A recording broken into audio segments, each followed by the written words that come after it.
नमस्कार, प्रणाम। हम हैं अनुराग रंजन।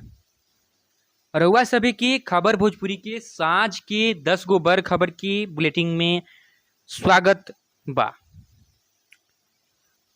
मोकामा आ गोपालगंज में 3 नवंबर के वोटिंग, 6 के रिजल्ट, नया सरकार में महागठबंधन के पहला परीक्षा, बीजेपी के सोझा गढ़ बचावे के चुनौती, अनंत सिंह के सदस्यता खत्म होखला से मोकामा आ सुभाष सिंह के निधन की वजह से खाली भइल बा गोपालगंज सदर सीट। नीतीश कैबिनेट से इस्तीफा के बाद फॉर्म में सुधाकर सिंह बोलल हैं, सड़क से लेके सदन तक उठाएम किसानन की आवाज़।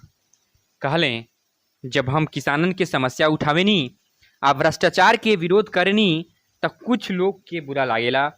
सत्ता में बैठल लोगन के बेचैनी बढ़ जाला। कर्मचारी या अधिकारी मालिक बन के बैठल बालो। मुख्तार अंसारी के एम्बुलेंस उपलब्ध करावे वाली डॉक्टर अलका राय पर गैंगस्टर एक्ट के तहत कार्रवाई। मुख्तार अंसारी के पंजाब के रोपड़ जेल में रहला के दौरानों यह एम्बुलेंस के इस्तेमाल भइल रहे। बाराबंकी से रजिस्टर्ड यह एम्बुलेंस के इस्तेमाल के मामला सोजा अइला के बाद अलका राय और उनका अस्पताल के एगो सहयोगी के जेल जाए के पड़ल रहे।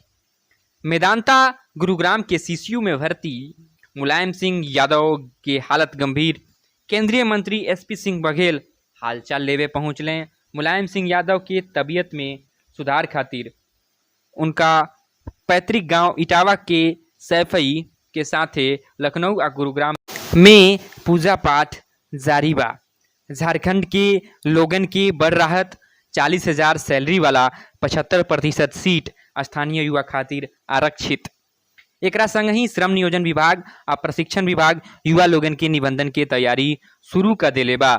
भारत से गुजरल ईरानी प्लेन में बम के सूचना। सुखोई फाइटर जेट एस्कॉर्ट करत सीमा से बाहर छोड़लस। चीन के ग्वांगझू में सेफ लैंडिंग। दिल्ली आ जयपुर में लैंडिंग की अनुमति ना देले रहे भारत सरकार। कोलकाता के पंडाल में महिषासुर के जगह पर गांधी के देखावल गई। आयोजक लोग कहल ई खाली संजोग। पुलिस बदलवौलस मूर्ति। सत्ताधारी तृणमूल कांग्रेस, भाजपा, सीपीआईएम आ कांग्रेस सहित सब राजनीतिक दल एकर आलोचना कैल। नोबेल पुरस्कारन के ऐलान शुरू।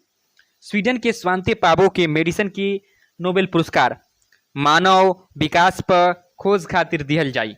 7 अक्टूबर के हुई शांति के नोबेल पुरस्कार की घोषणा। ब्राजील में राष्ट्रपति चुनाव के दूसरा राउंड हुई। पहला चरण में बोल्सोनारो और लूला डी सिल्वा के बीच एक कड़ा टक्कर। अब 30 अक्टूबर के हुई फैसला।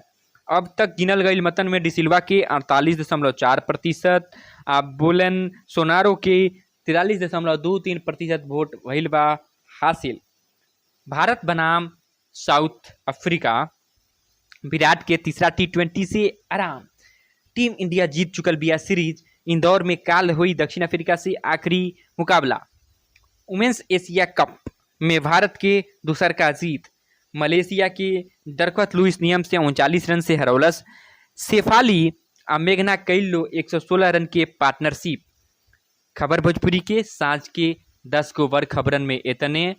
और खबर के जाने खातिर विजिट करी www.खबरभोजपुरी.com। वीडियो पसंद आई लोके तो चैनल के सब्सक्राइब कर ली और वीडियो के लाइक शेयर जरूर करें। धन्यवाद।